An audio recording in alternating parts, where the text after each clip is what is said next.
Vamos abrir nossas Bíblias. Evangelho segundo escreveu Mateus.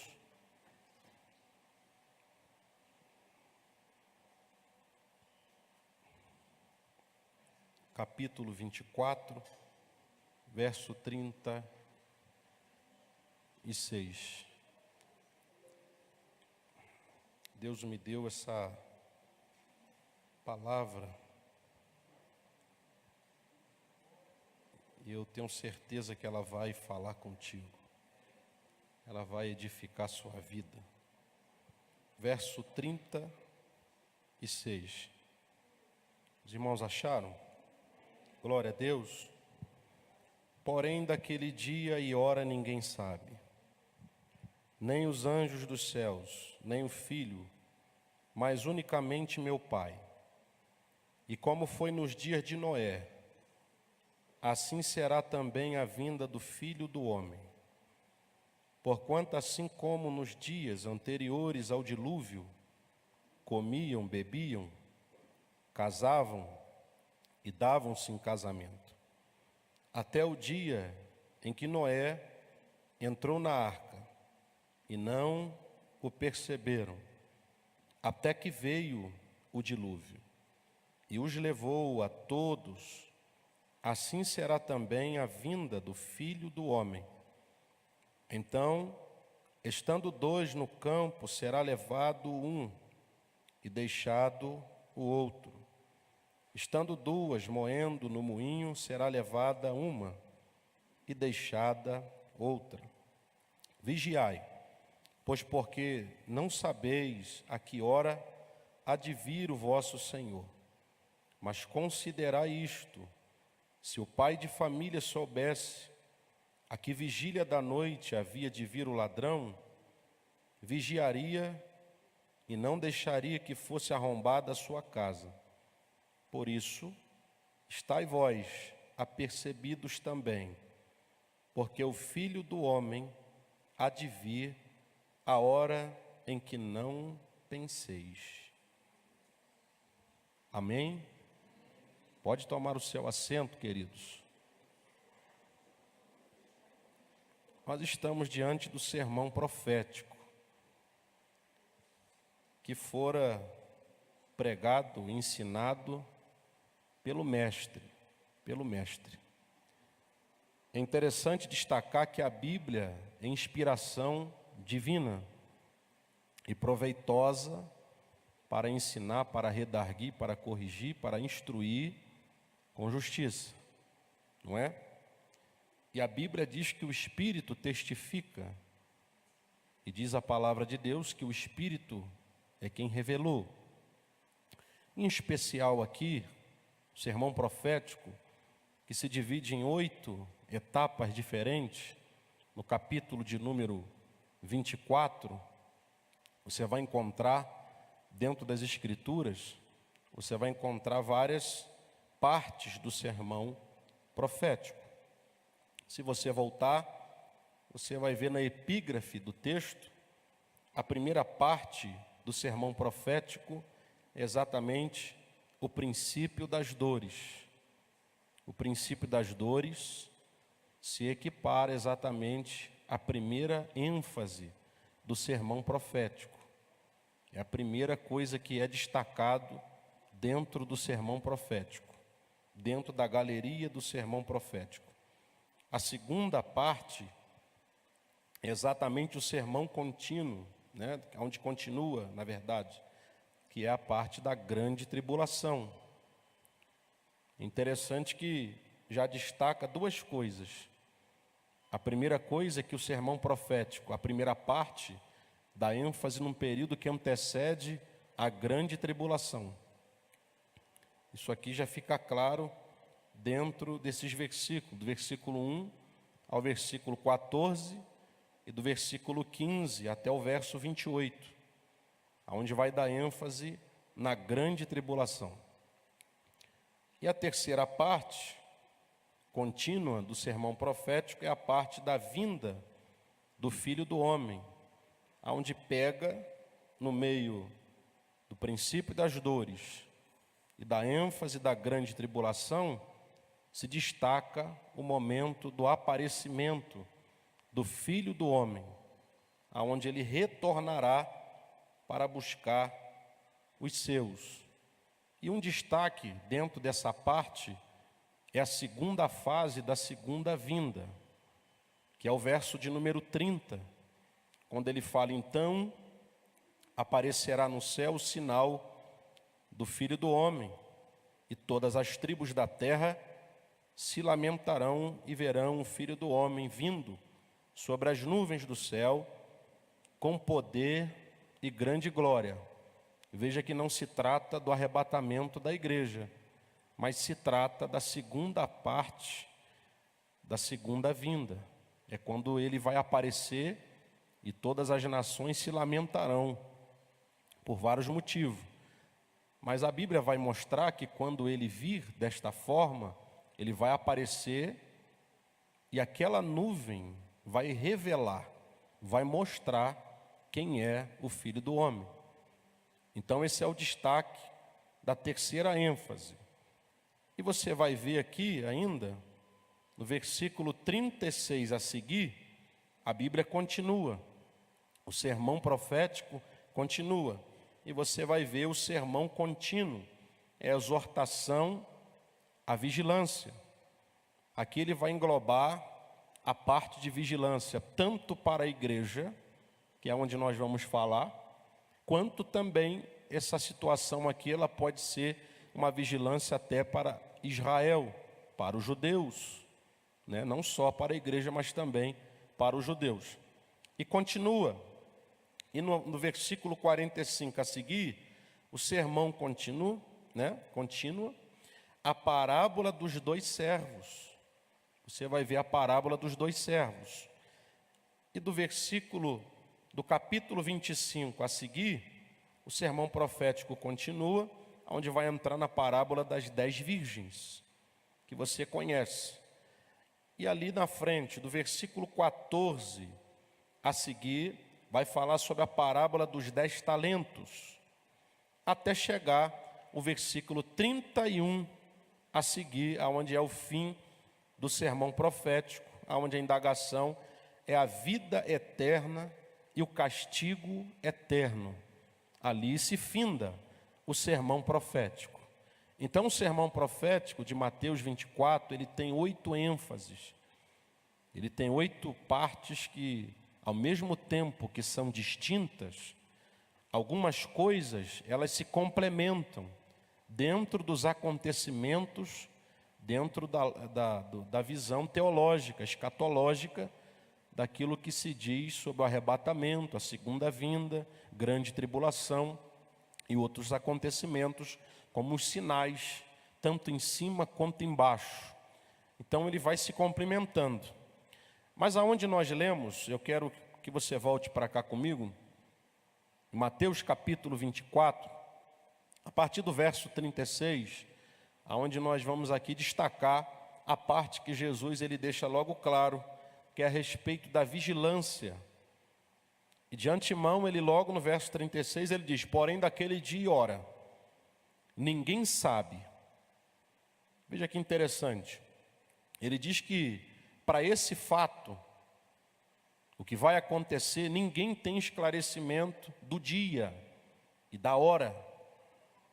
Ninguém tem uma data especificada, uma data já pré-estabelecida, um horário, um momento certo desse acontecimento. É a primeira coisa que ele destaca aqui no capítulo 24, no versículo 36. É que o dia e a hora é secreto. Veja aí na sua Bíblia, no verso 36. Que a ênfase é que ninguém sabe desse momento.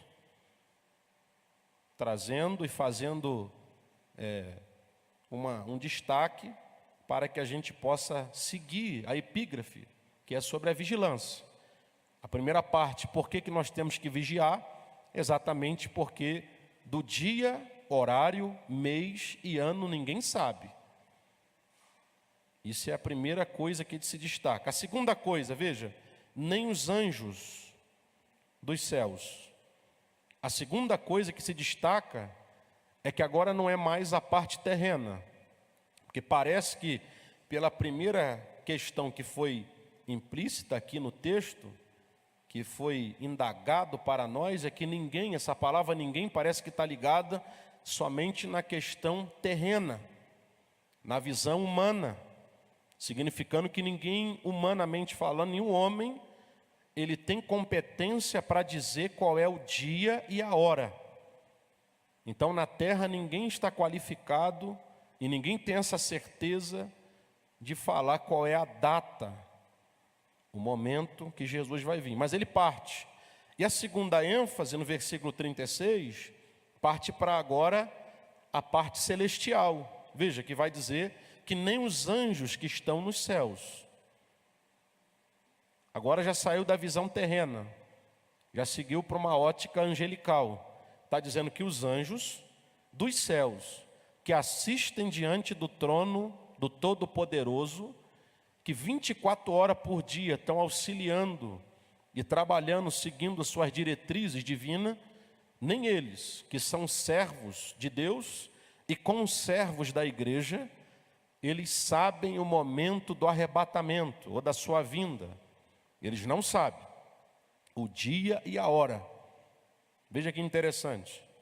E a terceira ênfase que ele destaca no verso 36, essa é um pouco mais difícil de interpretação, visto que está entrando numa área agora onde o Filho do Homem é Jesus, não é? E olha que o texto afirma, ó, nem o Filho, e Deus só tem um filho. Você sabe disso, né, irmão? Que Deus só tem um filho, sim ou não? Dele mesmo ele só tem um. Os outros passaram a ser por causa do seu único, do seu Filho unigênito. Então agora nós também somos chamados de filhos de Deus. 1 João capítulo 3, versículo 2. Porque ele tem nos concedido uma tão grande bênção que agora nós somos feitos filhos de Deus. Então veja, quando o texto está dizendo nem o Filho, mas unicamente meu Pai, veja que Jesus ele está cumprindo em primeiro lugar, na sua visão terrena, ele está cumprindo a lei. Na nossa visão terrena, olhando para a Bíblia, enquanto Jesus está aqui, ele está cumprindo a lei. Ele dá ênfase na lei, quando ele diz que não veio para abolir, mas veio para cumprir. E Jesus, ele estava submisso ao Espírito Santo, desde o seu nascimento. Ele deixou toda a sua glória, todo o seu domínio, tudo que ele tinha no céu, e desceu. Aí Paulo vai dar ênfase em Filipenses capítulo 2, verso 5 a seguir, e vai dizer que ele, sendo achado em forma de Deus, não teve por usurpação ser igual a Deus, mas aniquilou-se a si mesmo, e achado na forma de servo, nascido de mulher, ele foi obediente até a morte, e morte de cruz, pelo que Deus o exaltou soberanamente. E lhe deu um nome, e esse é o nome, que é para ser adorado no céu, na terra e debaixo da terra. Esse é o nome. Então, quando Jesus está falando, você também vai lembrar, que Jesus, ele, ao mesmo tempo que ele é 100% homem, ao mesmo tempo ele também é 100% Deus. Porque senão Isaías ele ia errar, quando ele disse que o Emanuel estaria conosco, o Emanuel. E a palavra Emanuel significa Deus, Deus o quê? Conosco, Deus conosco. Então se Deus conosco significa Emanuel, e se Jesus, em João 14, quando alguém indagou para ele dizendo, olha, nos mostra o Pai que nos basta, ele vai dizer, estou há tanto tempo convosco, você ainda quer saber, você ainda quer pedir para me mostrar o Pai? Quem vê a mim, vê o Pai. Está vendo que esse texto é difícil de interpretar? É ou não é? Então quando você olha o versículo, quando Jesus ele fala que nem o Filho do Homem sabe o horário, o dia, ele está falando aqui como 100% homem. Ele não está falando como Deus, até porque você vai ler em Lucas e Marcos, se eu não me engano é Marcos que destaca, quando foram prender ele, que Judas veio o entregar, E diz a Bíblia que quando Judas chega perto, beija o rosto de Jesus e entrega ele para os seus algozes, alguém perguntou: tu és o Cristo? Ele responde: eu sou. Quando ele diz eu sou, todos os algozes caíram no chão. Porque só dele falar que ele é o eu sou, o mesmo eu sou de Êxodo capítulo 3, derrubou todo mundo. Então Jesus aqui, no capítulo 24, versículo 36, na parte B do versículo, ou na parte C, melhor dizendo, parte final, Jesus não está dizendo que ele não sabe como Deus. Ele está dizendo como ele não sabe como homem, como 100% homem, para cumprir a lei. Agora, a verdade é, queridos irmãos, Jesus sabe a hora, Jesus sabe o momento que ele vai vir buscar. Até porque é ele que vai vir buscar a igreja, não é? Então Jesus, ele sabe o momento e a hora que ele vai voltar. Mas aqui, como ele estava cumprindo a lei, cumprindo a vontade do Pai ainda, ele ainda não tinha passado pela Via Crucis, ele ainda não tinha passado pela crucificação. Então, como 100% homem, ele vai dizer: eu não sei. Ó, o Filho do Homem não sabe. Amém? Os irmãos estão conseguindo pegar até aqui? E no versículo 37, está escrito assim, ó: e como foi nos dias de Noé. Aqui agora ele vai entrar dando um exemplo. E veja que não é o evangelista Mateus que está falando, ele só escreveu. Quem está dizendo aqui é o evangelista maior, é Jesus. É o pastor dos pastores, é o apóstolo dos apóstolos, ele é o bispo dos bispos, é Jesus, o maioral. É o profeta a qual Moisés falou que a ele nós devemos ouvir. E não só ouvir, mas devemos seguir. E diz mais, ó: e como foi nos dias de Noé, assim será também a vinda do Filho do Homem. Então aqui ele destaca que, da mesma forma como aconteceu nos dias, no período de Noé, vai acontecer também no momento da vinda do Filho do Homem.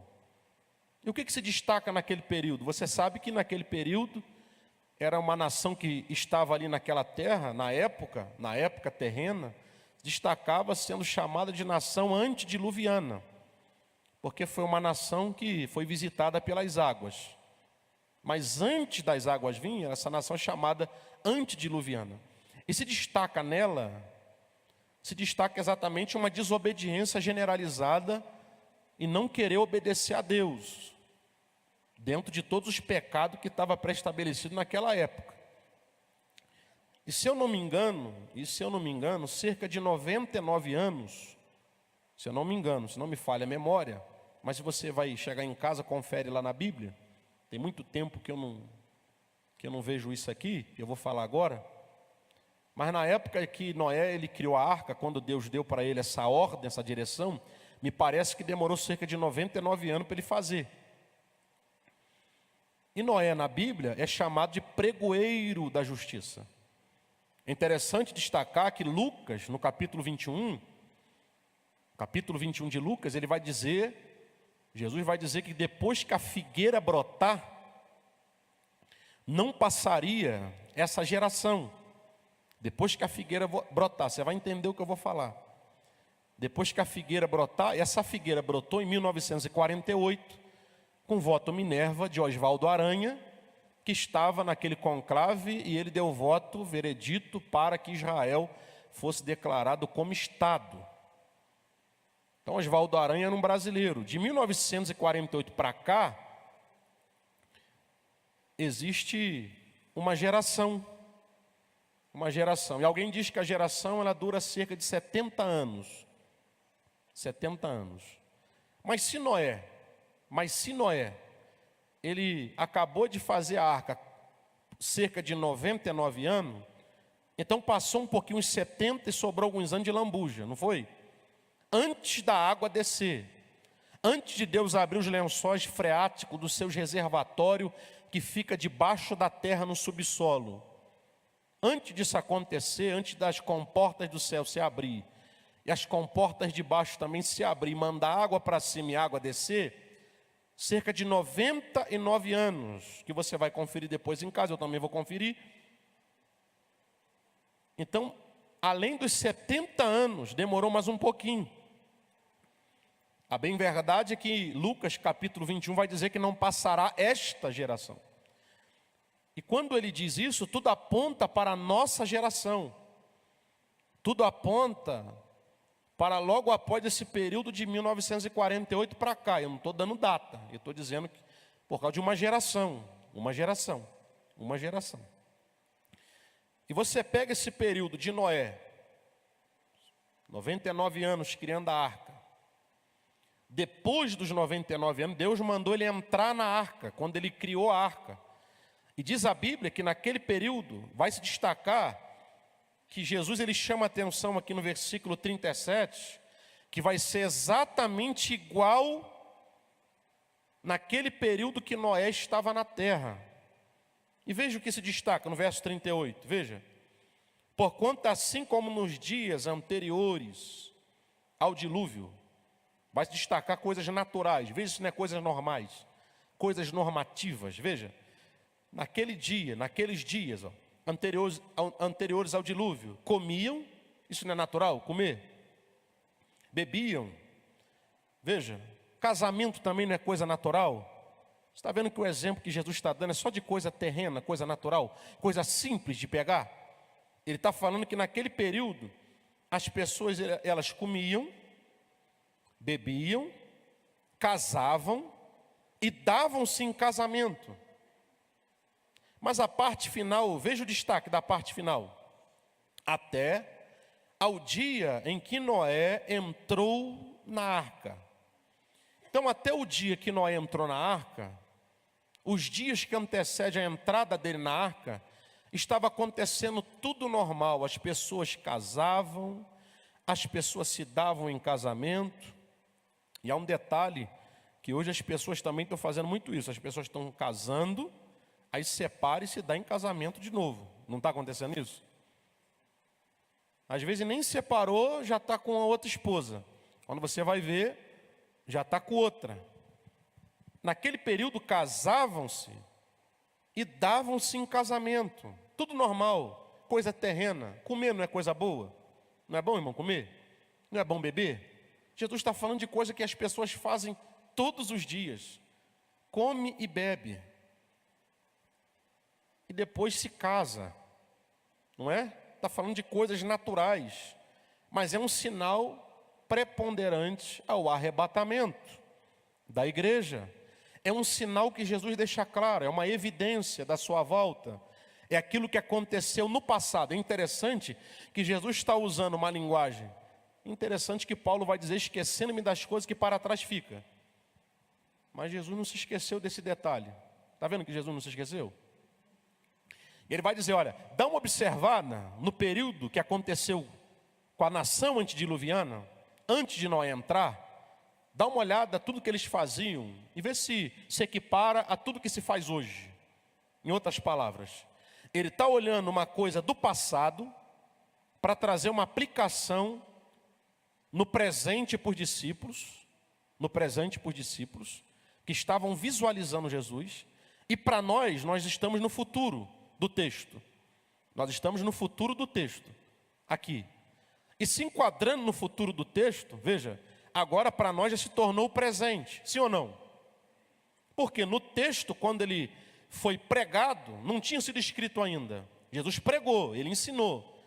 Posterior ao ensinamento de Jesus, o evangelista Mateus, ele registra. Então, para aquela geração, Jesus estava pregando para eles e mostrando para eles, no presente, utilizando a linguagem do passado.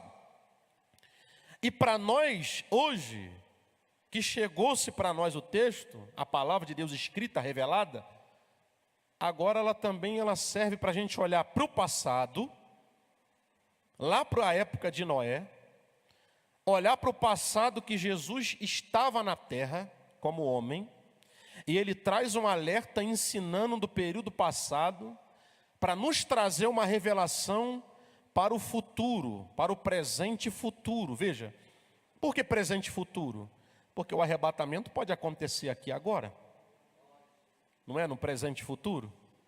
Porque a Bíblia, ela está pegando tanto o passado, ela pega o presente da época que estava se enquadrando quem estava vivenciando naquela época, posterior ao escrito e depois quem pegou antes da gente, e para nós ela tanto é presente quanto futuro. Eu não sei se eu estou fazendo um bolo na sua cabeça, né? Às vezes eu posso estar fazendo um bolo, mas vai devagar que eu vou tentar fazer você entender. Eu vou tentar, né? Então, por que eu estou falando isso? Porque o passado, quando se trata de Jesus, o passado está ligado tanto ao presente quanto ao futuro. Porque ele está utilizando uma linguagem bem antiga, do período de Noé, que a Bíblia indaga dizendo que ele é pregoeiro da justiça, e mesmo sem ter naquela época os mandamentos escritos, as leis, preceito, ordenança, não tinha um manual na mão, mas Noé era pregoeiro da justiça. Oh, aleluia. Aí eu vejo que dá para o ser humano viver a justiça de Deus. Ninguém naquele dia vai ter uma desculpa para falar. Se Noé não tinha os mandamentos na mão, e ele era pregoeiro da justiça. E a justiça está baseada onde? Em Deus. Está baseada no Filho, está baseada no Espírito, e está baseada na verdade, que é a palavra viva e eficaz. E ele não tinha naquela época os mandamentos, mas nós temos na nossa mão os mandamentos. Nós também temos que ser pregoeiros da justiça divina. Então veja agora o texto, veja. Porquanto assim como nos dias anteriores ao dilúvio, veja, e o destaque aqui é o que antecede o dilúvio, do versículo 38. O acontecimento, né, que antecede o dilúvio. E o que antecede o dilúvio? Aquilo que é normativo, diurno e noturno, aquilo que é normal, é aquilo que as pessoas fazem. E eu vou trazer para cá e vou dizer outras coisas que engloba isso aqui, o trabalho. As pessoas não trabalham normalmente, levanta cedo, dorme tarde, acorda cedo, trabalha muito, faz muito, e tem que trabalhar, é verdade. E no meio do trabalho a pessoa come, no meio disso tudo a pessoa estuda, a pessoa sonha, tudo coisa terrena, não é coisa terrena? Tudo que antecede a nação antediluviana é coisa terrena. A única coisa divina que tem aqui dentro desse texto, que vai nos lembrar, é Noé. Porque Noé, em pessoa, ele representa a justiça de Deus. Como Ló representava, e diz a Bíblia que ele sofria por causa dos pecados de Sodoma e Gomorra, lá dentro de Sodoma e Gomorra, a única coisa naquela época, naquela jornada, naquelas coisas normais, terrenas, e o pecado que estava enxertado naquela nação, que estava sujando a terra, estava até dando cheiro, diz a Bíblia que Deus sentiu o cheiro do pecado e não era bom, era Ló. E longe dali era Abraão, que estava intercedendo por aquele povo. E aquele povo também estava antecedendo o quê? A saraiva, que ia descer do céu. Não é? Ia destruir Sodoma e Gomorra, subverter-se. É a mesma expressão usada quando Deus ele vai usar o profeta Jonas para o povo da Síria, né? Ali de Nínive. A Bíblia diz que dentro de 40 dias, se não se convertesse, ia subverter, pegar fogo e ficar de cabeça para baixo. A mesma expressão ali é utilizada também para quando os anjos foram até a casa de Ló e disseram para ele sair rapidamente, inclusive pegaram nas mãos, você vê, os anjos deram as mãos nos homens, né? Para levá-los para fora rapidamente, porque eles tinham uma missão, tinham que cumprir rápido. A missão era destruir através da autoridade. E diz a Bíblia que eles iam utilizar a boca, e eles iam dar ordem, e ia descer do céu fogo, irmão. Ia consumir Sodoma e Gomorra. E a mesma expressão que é utilizada lá para os ninivitas, é utilizada ali também. É subverter-se. Pegar fogo e ficar de cabeça para baixo destruída. Então o que antecedia tanto o período noético daquela nação antediluviana, o período que Noé estava pregando justiça e aquela nação não se convertia, a mesma coisa aconteceu no período de Ló.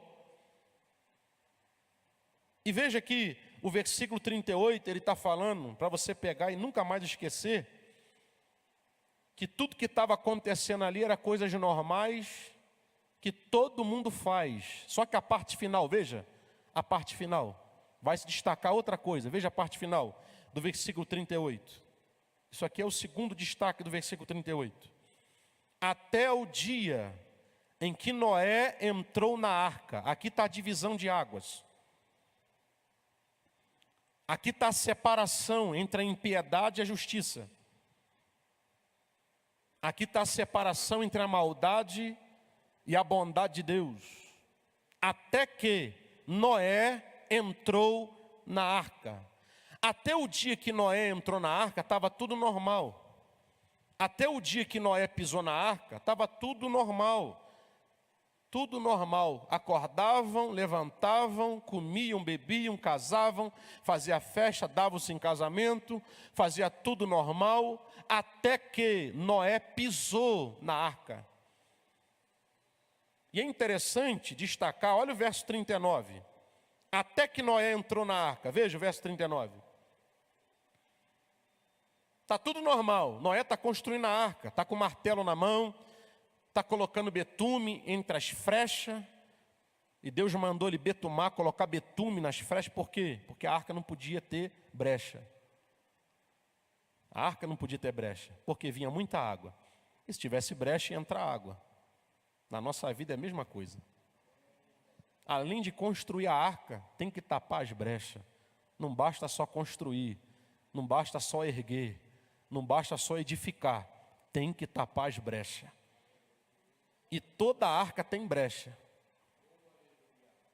Mas graças a Deus que tem um betume para tapar. Da mesma forma que lá tinha um betume, que era visível, que dava para apalpar, nós temos aqui também visível a nossa palavra na nossa mão. Dá para ler e dá para tapar as brechas na nossa vida. E é interessante que quanto mais você vai tapando as brechas, você mesmo sabe, quanto mais você lê, quanto mais você é edificado pela palavra, mais você se sente que você está tapando as brechas na sua vida, porque a palavra é um espelho. Cada vez que a gente vai compactuando-se com a Bíblia, vai lendo, vai aderindo todos os conceitos que a Bíblia vai nos dando, e Deus vai cuidando da gente, a gente se sente que agora, opa, graças a Deus, eu estava cheio de brecha na minha vida, estava tudo furado, estava igual uma peneira, estava vazando, se vem água, não sei o que seria de mim, mas graças a Deus que a palavra está tapando os buracos, oh aleluia, está tapando as brechas. Você está sentindo, irmão? Quanto mais você lê a Bíblia, quanto mais você escuta a pregação, quanto mais você frequenta os cultos, mais a sua vida está sendo edificada e as brechas estão se dissipando. Aleluia. Então veja, até o dia que Noé entrou. Aí na hora que Noé entrou, as brechas já estão tapadas. Aleluia. Sabe por quê, irmão? Porque as brechas não se tapam depois do arrebatamento. As brechas se tapam antes de entrar na arca. Porque depois que entrar na arca, já não precisa mais tapar nada. Já tem que estar tapado antes de entrar. Porque também só vai entrar aquele que tapou as brechas. Só dá para entrar depois que tapar. Você vê que Deus não mandou ele entrar antes de tapar as brechas. Ele entrou só depois que tapou. Aleluia. E é interessante que o homem que tapou as brechas, não foi Deus que tapou as brechas. A gente é que tem que tapar. Quando Deus olhar, ó, já está tapado, o filho vem. O apóstolo Pedro vai dizer em 2 Pedro, capítulo 3, verso 9. Não tenha a vossa promessa por tardia. A promessa do arrebatamento. A promessa da vinda do Senhor. E ele olhando, olha, não tenha por tardia, pensando que ele vai demorar muito para vir. Mas ele diz assim, ó, o Senhor é longânimo, não querendo que alguns se percam. Talvez alguns aí que estão para se perder, é porque ainda não tapou as brechas. E às vezes pela longanimidade, misericórdia e justiça divina, ele está falando, ele está ainda cheio de brecha, mas eu vou esperar só mais um pouquinho para ver se ele se conserta. Porque se ele se consertar, meu filho vai descer e vai pegar ele também. Oh, aleluia, glória a Deus. Então, irmão, às vezes Deus não voltou ainda, que às vezes ainda tem uma brechinha na nossa vida, e Deus está olhando, meu filho, coloca um pouquinho mais de água aí, porque vai tapar, porque a água que é a pregação da palavra, ela é interessante, eu nunca vi a água tapar, mas a água da palavra ela tapa. A água ela penetra, não penetra? Mas a água bíblica, essa aqui, ela além de lavar, ela ainda unge, essa aqui, ela cuida da gente, ela dá um banho completo, faz uma limpeza. Essa palavra que está na nossa mão, ela tapa as brechas. E disse Jesus em João 15:3, vós estás limpo pela palavra que tenho pregado. É interessante que essa expressão, vós estás limpo, é a mesma diretrizes do período do tabernáculo. Porque o tabernáculo tinha uma bacia feita de bronze polido, e essa bacia ficava entre o átrio e o lugar santo. Ninguém entrava no lugar santo sem passar primeiro pela bacia. É interessante que o sacerdote, para entrar no lugar santo, ele tinha que primeiro se limpar. E quando ele estava se limpando, o bronze é tão lindo, que ele bem polido, com água dentro. Quanto mais os sacerdotes se limpavam, se purificavam, ele mesmo está vendo. Ele não está olhando para o irmão da esquerda, nem da direita, para saber se ele está mais limpo que o outro, se ele é mais santo que o outro, se ele é mais apto que o outro. Não, ele está se limpando a si mesmo. Ele não está olhando para ninguém. Quando ele olha para a bacia, ele está vendo o seu rosto. E quanto mais ele se banha, quanto mais ele se limpa, ele está olhando e está dizendo, eu estou ficando mais limpo, eu estou ficando mais alvo, eu estou ficando mais purificado. Sou eu mesmo, eu estou me limpando e eu sei que eu estou ficando mais purificado pela limpeza da palavra. Aleluia. E no caso deles era água. Aí quando ele achava assim, olha, eu já estou limpo, então já dá para mim entrar no lugar santo. Da mesma forma é o arrebatamento. O arrebatamento, por isso que a Bíblia diz, seguir a paz uns com os outros e a santificação, sem a qual ninguém verá a Deus. É aqui na terra, é coisa terrena. Da mesma forma é a santificação nossa. Ninguém vai se santificar depois do arrebatamento, é aqui. Lógico, que na plenitude da palavra, lá nós vamos estar 100% consagrados. Mas a gente vai limpando a nossa vida aqui na terra, a gente vai colocando água na nossa cabeça, vai limpando o rosto, a orelha, até pegar no dedão do pé. E quanto mais a gente se limpa, o reflexo da palavra vai dizendo, você está ficando limpo, rapaz. Você estava todo sujo, mas os carrapichos estão caindo tudo, a sujeira, o lamaçal está sendo tirado todinho da tua vida. Aleluia. Quem está se sentindo assim, irmão? Oh, glória, é a palavra de Deus. Então veja aí, veja comigo, verso 39. Eu já vou seguir para acabar, veja. E não perceberam. Aparteado, verso 39. E não o perceberam. Irmão, como que alguém não percebe? Você vê uma arca de 3 alpendres, 3 andares, do tamanho que era. Grande. E só tinha 8 pessoas que estavam envolvidos naquela arca, que era Noé, sua esposa e seus filhos. 8 pessoas. Eu fico imaginando, se tem um shopping center, se você passa num local, você já vê logo. Por causa do tamanho. Naquela época não tinha nada que se comparava à arca que Noé estava fazendo. Nada se comparava àquilo que estava acontecendo. E Noé, ele levantou aquilo com sua família, com 8 pessoas só.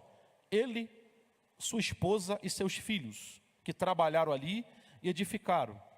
Isso tudo, veja, eles estavam comendo, tudo normal como eu disse. Isso eles perceberam, a comida eles perceberam.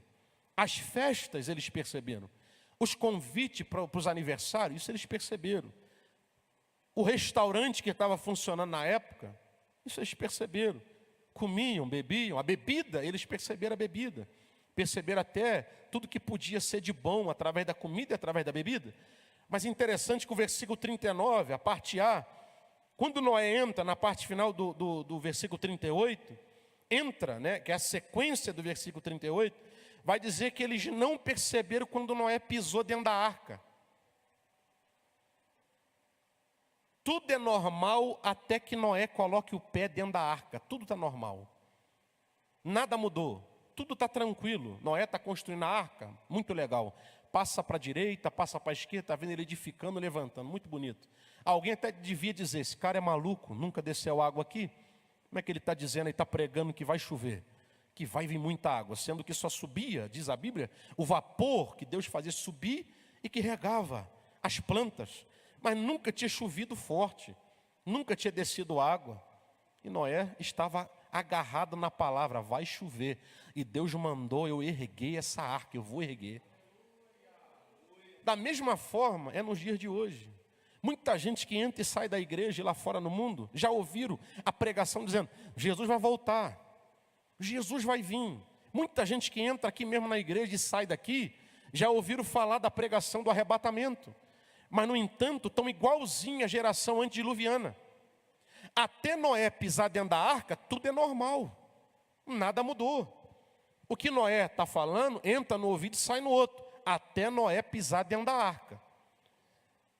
E o destaque é que a arca ficou pronta. Mas é interessante que Deus deixou isso aqui lindo para a gente se lembrar do arrebatamento. É para isso que está aqui. Porque você não perceber a hora que alguém entra na arca, eu penso que a porta era grande.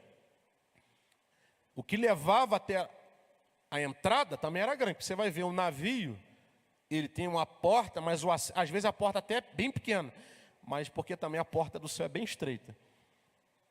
Né? A porta do céu é bem estreita. Talvez era bem estreita também a porta lá. Mas o acesso às vezes também é estreito. Né? Mas ele se destaca. Né? Em Mateus 7, verso 13, tanto a porta quanto o acesso, que é o caminho que dá à porta, é bem estreito. E quando Noé ele vai pisar para entrar, ninguém percebe. Isso faz nos lembrar que o arrebatamento também vai ser assim. A nossa geração se compara à geração antediluviana. Estão ouvindo a pregação do Evangelho. Eu sei que na maioria das vezes na mídia ninguém fala do arrebatamento. Ninguém prega sobre Jesus. Só se fala sobre que Jesus tem um cap na cabeça, que é um garçom que está aí para servir, para dar empresa, para dar emprego, para dar cura para todo mundo e essas coisas mais. Jesus só está aí para servir, é o serviçal, não é? Que eles estão apresentando. Mas ninguém prega o Jesus justo que vai voltar para arrebatar a igreja. Não se vê na mídia, você não vai ver ninguém pregar na mídia, porque na verdade isso, além de não gerar, você já entendeu, além de não gerar para eles não estão nem aí. Se comparam à geração antediluviana. E veja, o versículo 39 agora. Até que veio o dilúvio. Até que veio o dilúvio, ninguém percebeu. Veja que interessante, o versículo 39, ele destaca duas coisas. Duas coisas. A primeira coisa, ninguém percebeu que Noé entrou na arca. Ninguém percebeu. O arrebatamento vai ser dessa forma secreta. Também ninguém vai perceber. E nesse texto aqui vai se repetir esse mesmo conceito. No versículo 40 e versículo 41. Vai dar ênfase da mesma forma. E veja, o versículo 39, o primeiro destaque é que ninguém perceberam Noé entrando dentro da arca. Mas veja a segunda coisa, eles perceberam, irmão. Ninguém perceberam Noé entrando na arca. Agora vamos perceber, veja o que eles perceberam. Até que veio o dilúvio. O dilúvio eles perceberam. A água que desceu do céu eles perceberam. A água que começou a subir também, de baixo para cima, eles perceberam. Veja o texto. A terceira coisa que eles vão perceber, diferente de Noé, que o versículo 38, a parte final, diz que Noé entrou na arca. Noé entrou na arca. O versículo 39 revela que além deles não perceber Noé entrando na arca, eles vão perceber o dilúvio. Em segundo lugar, eles perceberam que estavam sendo levados. Veja o texto. E os levou a todos. Isso eles perceberam, irmão. Perceberam que ninguém ia escapar. Além das 8 pessoas que pisaram dentro da arca, ninguém que estava do lado de fora. Irmão, a arca tinha 3 andares, separado. Os animais entraram, um casal de cada. Mas a nação antediluviana, ninguém pisou, além de Noé e sua família dentro daquela arca. Eles perceberam o dilúvio. A segunda coisa que eles vão perceber é que todos vão ser levados e não tem escapatória para nenhum deles que estão do lado de fora. A arca representa um escape para Noé. A arca representa livramento. Oh, aleluia. Enquanto a arca para Noé é livramento, Enquanto a arca para Noé é escape, para quem está do lado de fora é justiça. Para quem não conseguiu entrar, é juízo, é condenação, é reflexo do pecado que agora está refletindo na própria vida deles. Cada um que olhava para um lado, olhava para o outro, devia estar se olhando e dizendo: nós somos merecedores disso. Talvez até não se arrependeram, mas num lapse de memória, eles refletiram que a vida deles condizia com aquilo que estava acontecendo com quem estava do lado de fora. Agora, quem estava do lado de dentro, eles deviam pensar: aqueles que entraram foi porque eles eram justos para entrar. Aqueles que entraram tinham condição de entrar, porque não viviam da mesma forma que nós vivíamos. Duas diferenças, quem está dentro da arca e quem está do lado de fora. São dois tipos de visão. E é interessante que Noé fez a arca, Noé abriu a porta, mas na hora de entrar quem fechou foi Deus. Oh, aleluia. E eles perceberam também que não foi Noé que fechou, isso eles perceberam. Eles vão perceber que foi a mão divina quem colocou-se ali, a digital de Deus, e Deus fechou a arca pelo lado de fora. E eles viram que eles agora tinham que prestar conta com o Criador.